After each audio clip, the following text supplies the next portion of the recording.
These guys are just primates when it comes to marketing because they don't understand how to move away from selling one service on one specific channel.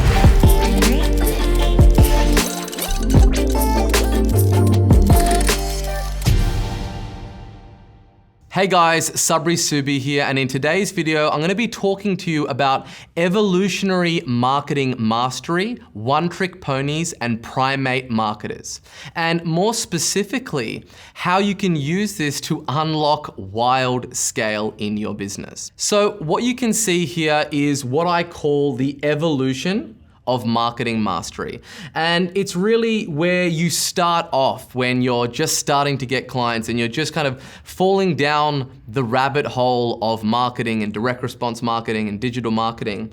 And that is really specifically what you typically do is you start with trying to sell a specific service on a specific channel. And this is really the easiest thing to do. And it's typically where most people start. They'll say, okay, cool, I've just got this business, or I've been running this business for a while and it's been purely by word of mouth. And now I want to start to actually run ads, right? I want to start looking for an automated way to get people into my business and get customers. Usually most people would start on something like Google Ads, and they'd be running search terms for things that people are specifically typing in that are in hunt mode looking for solutions to their problems. And then they'd be sending them to some sort of a landing page that would be collecting their details in terms of if they're generating a lead, or if they're looking, it's an e-commerce site and they're looking to actually get a customer. This is the easiest thing that you can possibly do, right? Because it's the hottest traffic that you're ever gonna get. These people are already searching for what it is that you do. You're selling one specific service to them, so everything can be very dialed in. The problem with this is that the constraints on that is you're only able to really scale to as much searches that there are done for your particular service. A lot of people that start out and they're running like intent-based marketing where people are showing intent, they're searching for something, they've got a query, they're looking for solutions. They run that and it works really well. They get a good amount of CTR on their ads. It's all really, really profitable. But then to say that, you know, across their industry, there are 10 to 20,000 searches per month. And as an average on a click-through rate on a Google ad, you're gonna get a 4% click-through rate on your ads. Meaning that you're only ever gonna be getting a very small subset of the total people that are looking for what it is that you've got. And very quickly, you begin to tap out on the scale, right? Because there's something that we call TAM, total addressable market, the total size of a market, the addressable market that you're looking to target. But when you're running it on ads and when you're running it on traffic channels, that's also true. Because if you're only ever able to get 1,000, 2,000, 3,000 people to your website, right, or to your landing pages and to your offers, then you're really just gonna be capped on that. And the broader that you go with the search terms that you're targeting, the lower your conversion rate. Most people, they get stuck here and they're like one-trick ponies. They only know how to get Google ads to work. And the moment that they try to add another channel on, right, like Facebook ads, they immediately complain about the quality of those leads when they have only been comparing them to Google ads, right? Or to SEO and ranking organically and having people find you and come to you specifically looking for what the thing it is that you've got. While they all have their place and they're all really good, if you really wanna increase the TAM, if you really wanna increase the size of the opportunity that you're going after, you need to graduate from just the one channel being a Google ads with someone searching for you, and you need to start to add another channel which is going to be some form of interruption-based marketing, i.e. Facebook ads, YouTube pre-rolls, something where you push a message in front of people. And this brings us to the next point, which is how to sell a specific service on any channel. Because it's very easy to sell a service on Google ads, but once you start to add other channels and you need to start moving away from the people that are looking for you and venturing out into colder audiences, this is where there is a different level of skill that is required. So it's not that Facebook ads don't work, or not even specifically that Facebook ads are, don't provide leads that are as hot as Google ads. It's that your skill in being able to take those people and deal with them and bring them and educate them and bring them to a point where they are a much more informed buyer is not up to par and you don't have the skill to do that. Therefore, you blame the traffic channel. And this is a thing that I see so many entrepreneurs and business builders suffer with, is they get wrapped up in a constraint within their system that is just their skill ability. And rather than looking internally and asking themselves the questions of like, how could we treat this traffic to be able to sell the one service on any channel? Right? That's the next evolution that you must make as a marketer. And there's a lot of nuance into that in how you have to have the ability to take a complete stranger and educate them and motivate them to take that next step in your funnel rather than driving people straight from a Google Ads to a call funnel and getting people on the call and then converting them, right? It doesn't take much skill to do that. Then as you graduate beyond that, you go to how to sell any service on any channel.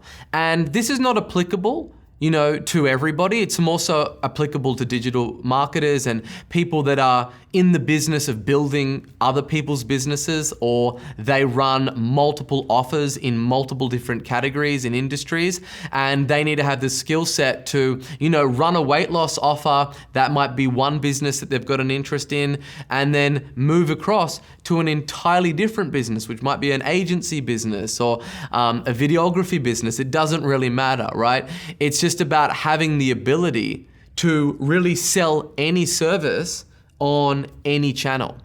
And then the last step in really the mastery and the evolution of becoming a master at this game is how to sell anything to anyone, regardless of the channel or the industry.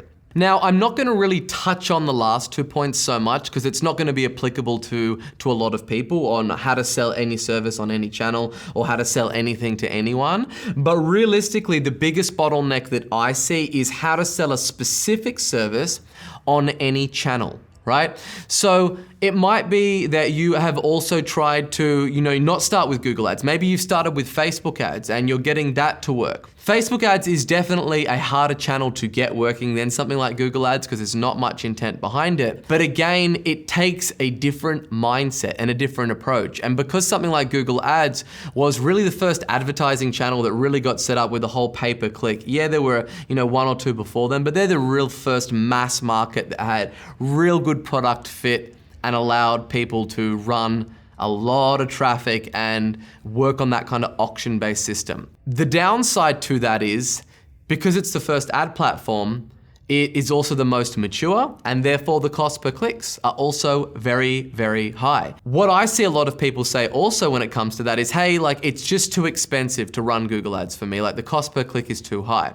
And it's not that the cost per click is too high because it's an auction pool, right? It runs off your competition setting the price. So if the price is what it is, it's that way for a reason. And it's that there are other players in your space, other competitors that have been able to continue to pay that amount of money and for the ads to still be profitable, right? So rather than throwing it in the too hard basket, it's to look at what are other people are doing, how do I stack the deck in my favor and really get an unfair advantage on my ads to make them work. The place that I recommend that a lot of businesses start is to first look at how much it costs to get a click on that traffic channel, right?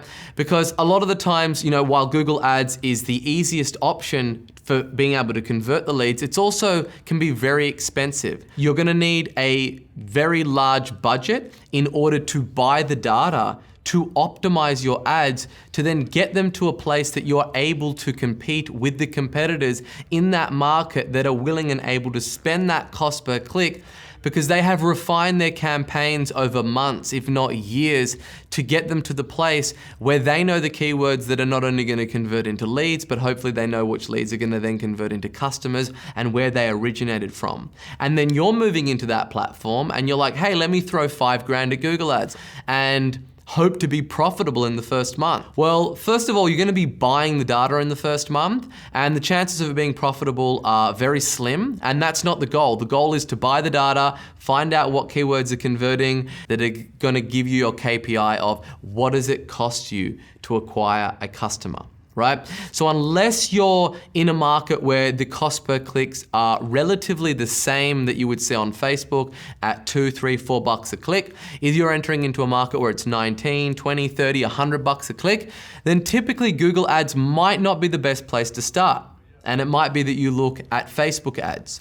But just understand that the mindset that you must have around those two different traffic channels are going to be entirely different. One is going to have a shorter sales cycle because one of them is looking for a solution, other one is browsing through a newsfeed. So you also need to consider how big the time window is that you're going to be optimizing these campaigns. If everything is created equal, the roadmap that I recommend people to start on is by looking at mastering selling one specific service on one specific channel, and that specific channel typically being Google, right?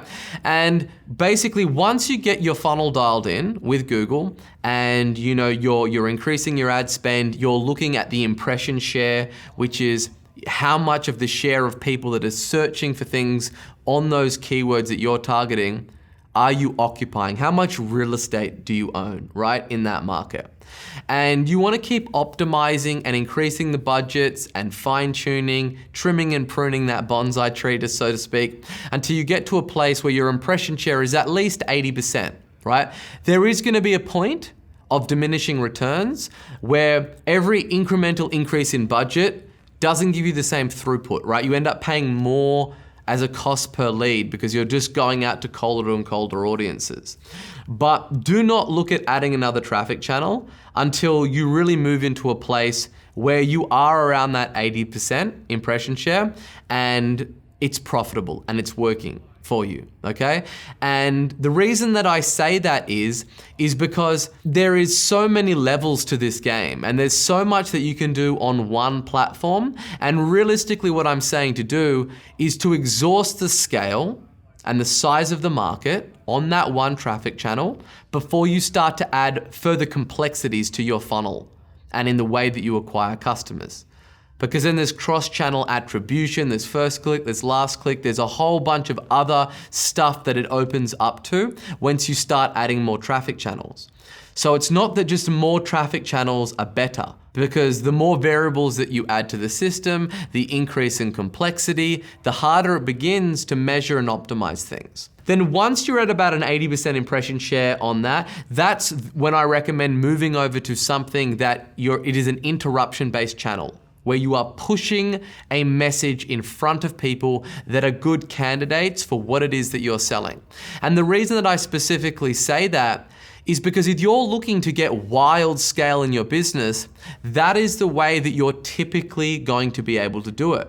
Because unless you're in some crazy market that has a huge amount of search traffic, you're always going to be limited by the amount of searches that are being conducted in your market. And that usually only represents a subset of the total size of the market. And if you're interested in knowing more about that, I made a video on this channel called The Larger Market Formula, and I go into exactly all those different levels of how to unlock even more scale. But then once you move across to adding another channel, another platform, to your funnels, that's where you're going to be vastly increasing the total addressable market, right? The TAM of what it is that your business operates, because then you start to get into a position where you have a look at the total size of the market and you're architecting a whole funnel to push a message in front of those people and educate them, bring them into your world, and then nurture them until you get them to a place where they are actually ready to buy, which is a completely different dynamic to running ads on something like Google where people are searching for it. As such, your funnels and the way that you deal with those people should be dramatically different to how you deal with the people that are already searching for the solutions, right? It's gonna be very hard to push a message out to a cold audience and say like, get a quote, get in contact with us. But that's what I see everybody do.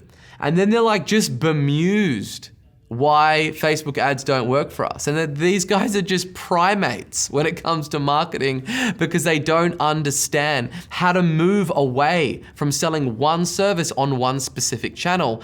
And they treat the additional channels like the first channel, And then they question and wonder why that they're not getting similar results to them. It's because they have the wrong approach in the way that they deal with those people. You can't stick a message in front of them and say, get a quote, speak with us right now. You're going out to a cold audience with a hot marketing message and treating those people as if they're already searching for your solutions, right? You need to get those people to raise their hand in a sea of people and appeal with like, hey, like you might be a window shopper right now, right? You might not be walking car yards looking for a new car, but you might know in the back of your head, hey, it's probably time to get a new car before something starts going wrong with my car, or I've got another family member, or whatever it might be. So the message for those people is going to be different than if you're just specifically targeting the people that know that they want a new car. It's a way for you to diversify risk by not having all your eggs in one basket, having everything in the Google basket, diversifying with Facebook and Google, but don't expect it to be the same journey as it was for your first channel. It's gonna take you, a considerable more amount of skill, a more amount of time, and also a longer time horizon to optimize that.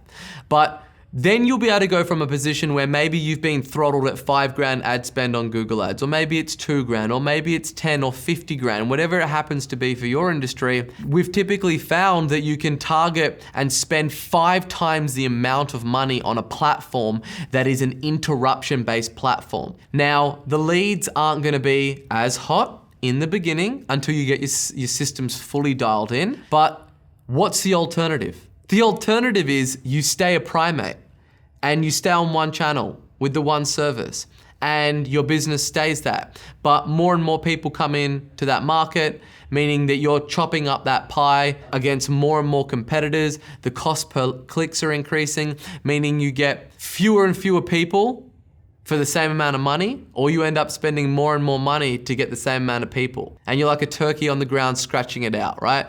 Rather than moving to a platform where it's like you can push a message in front of people, you can unlock wild scale. It requires a lot more skill to master that, so it becomes like a little bit of a moat for your business, because the most unsophisticated dumb money's on Google just throwing at it, just increasing their cost per click because they haven't figured out the other stuff. So this message is that if you're stuck, if you're on one channel, you feel like you're tapped out on that channel, the first thing that I'll say is that those limiting beliefs are the things that are usually holding people back from spending more on ad spend. I would urge you just to try double the ad spend every month for 3 or 4 months and see what happens and monitor it. I'll just say, give you the benefit of the doubt and say that you've done that, and now is the time to add an additional channel. Devote the time, acquire the skills and the traits and the beliefs that's going to be needed to make that platform work, because the juice is worth the squeeze. If you really understand human psychology and you understand how to get somebody's attention, bring him into your world, and then persuade, educate, and compel them to take the next step, then you won't ever go hungry, because that form of advertising will always be around. There always will be somebody that owns a platform with people on it, i.e. eyeballs to monetize, that you can pay them to get in front of that audience and put your message in front of them. So it's a timeless skill that you can acquire. And typically, it's something, if you're stuck on something where you're like Google Ads, where you're looking for people that are searching for you, and you move to a channel where they're not searching for you, typically what I've seen is that can grow a business by 500% in a very short amount of time. And then it just becomes a game of finding more and more eyeballs and monetizing and day trading attention and buying those eyeballs on other platforms to further unlock more and more and more and more scale. And you will understand the unit economics, because there's really only one Google, right? You've got Google, you've got YouTube, both kind of intent, query-based platforms. And then you've got the rest of the internet, which is paying for impressions, paying for eyeballs, selling the click, getting people into your world, and educating and nurturing them. And that is far more challenging, but from my experience, is far more rewarding. So I hope that wherever this message is, if you're just running Google Ads, if you're on Facebook, or vice versa, that you'll be able to take some of these principles, apply them, think about them, and come up with a plan for this year to move from just the one channel, selling the one service, going through this journey of you know, the kind of evolution of really mastering this game to unlock wild scale for your business. Hey guys, if you're enjoying these videos, please like, subscribe, and hit the bell button as we're dropping a video like this every other day on YouTube. And if you've got any questions, just leave a comment below with hashtag HeySabri and I will do my best to get to it.